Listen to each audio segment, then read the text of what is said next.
There's a poem over these 3 decades of ministry that has come to mean an awful lot to me. It's a poem entitled "The Bridge Builder" by a fellow named William Dromgoole, and I want to read you the words to it this morning. An old man walking a lone highway came at the evening cold and gray to a chasm vast and deep and wide. The old man crossed in the twilight dim.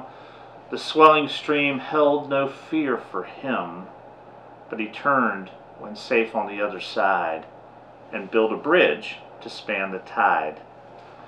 "Old man," said a fellow pilgrim near, "you're wasting your strength with building here. Your journey will end with the ending day. You never again will pass this way. You've crossed the chasm deep and wide. Why build this bridge at evening tide?"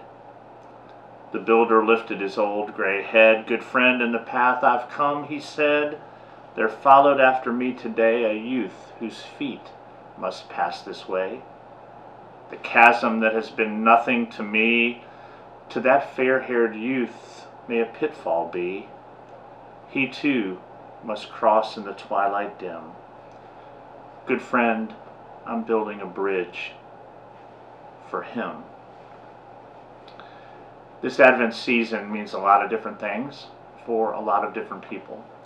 But I think bridge building is at the heart of what this season is. God, through Christ, has built a bridge to us, to humanity. We in turn are called to build bridges to other people so that they may find the peace, the love, the grace that we found in our relationship with Jesus Christ. We're called to be bearers of God to the world.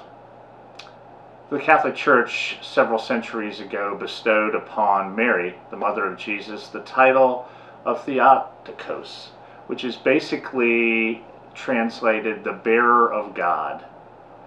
We are called to be that very same thing to the world. We are called to bear God's light, God's grace, God's compassion to a world in desperate need. One of my favorite wordsmiths in this world, and you all know this, is a fellow by the name of Frederick Buechner. And he tells the story that I love about his friend Sam, who was a rector at an Episcopal church in upstate New York.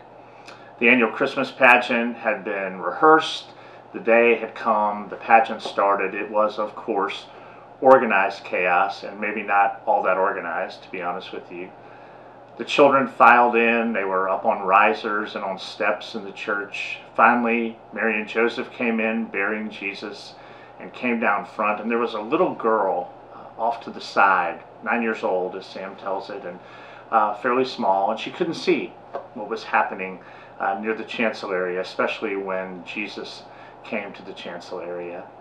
After a bit of quiet asking and whispering, finally she screamed in the midst of the service, "For Christ's sake, let Jesus show." And Sam, the rector, says the best thing he ever did in his years in the ministry was to stop the service right then and pronounce the benediction. Let Jesus show. If you want to know what this season is about, then honor those words. Jesus has come to us. Our job is to let Jesus show to the world. That coworker who gets on your last nerve at work, let Jesus show. That homeless person who's always hassling you for a few coins, let Jesus show.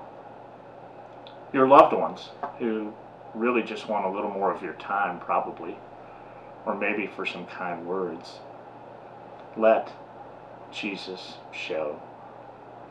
You are a bridge builder, a bearer of God to the world. Go forth now, build bridges to a world in desperate need. Amen.